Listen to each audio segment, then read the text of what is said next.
ಈಗ ತಾನೇ ಗೌರವಾನ್ವಿತ ಮುಖ್ಯಮಂತ್ರಿಗಳದು ಉಪಮುಖ್ಯಮಂತ್ರಿಗಳದು ಪತ್ರಿಕಾಗೋಷ್ಠಿಯನ್ನು ನೋಡಿದೆ. ಅದು ನೋಡಿದಾಗ ನನಗೆ ಅನಿಸ್ತು, ಏನು ಕರ್ನಾಟಕ ಸರ್ಕಾರಕ್ಕೆ ಕಾರ್ಡಿಯಾಕ್ ಅಟ್ಯಾಕ್ ಆಗಿತ್ತು.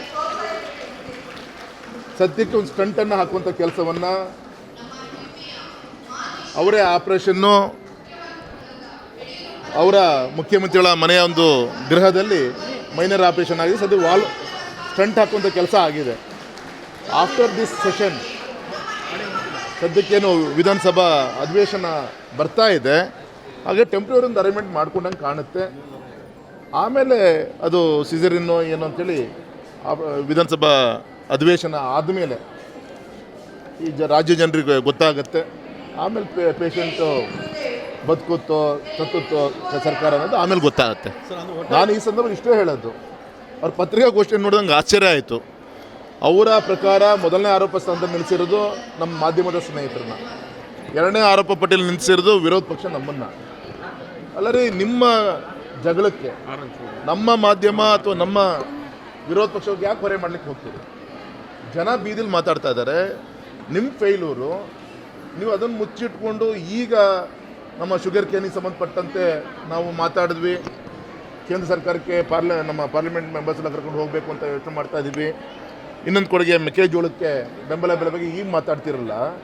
ಜನ ಈಗಾಗಲೇ ಬೇಸತ್ತು, ಭತ್ತ ಕಟ್ಟೋಗಿ ಬಂದಿದೆ, ಅಲ್ಲಿ ನ್ಯಾಯ ಸಿಗ್ತಾ ಇಲ್ಲ.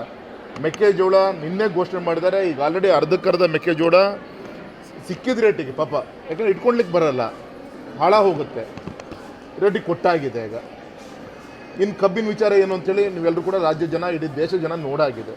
ಹಾಗಾಗಿ ರೈತರು ಯಾವಾಗ ಕಣ್ಣೀರು ಆಗ್ತಾಯಿದ್ರು ಅವಾಗ ಒರೆಸೋದು ಬಿಟ್ಟು ಈಗ ಬೂಟಾಟಕ್ಕೆ ನಿಮ್ಮ ಜಗಳದಿಂದ ದಿನಗಳನ್ನು ಕಳೆದು ಒಂದು ತಿಂಗಳು ಈಗ ಮಾತಾಡುವಂಥ ಪ್ರಯತ್ನ ನೀವೇನು ಮಾಡ್ತಾಯಿದ್ದೀರಿ. ಜನ ಯಾವುದೇ ಕಾರಣಕ್ಕೂ ಕ್ಷಮಿಸಲ್ಲ.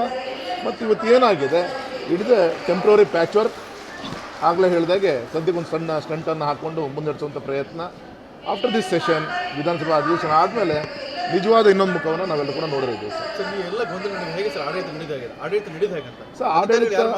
ಸರ್ ಆಡಳಿತ ಸರ್ಕಾರ ಬಂದಾಗಿಂದ ಮಾರದಿಂದನೇ ಬಿದ್ದು ಹೋಗಿದೆ ಸರ್.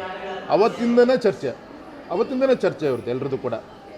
2 ವರ್ಷ ಆದಮೇಲೆ ಇವರಂತೆ ಚರ್ಚೆಗಳು.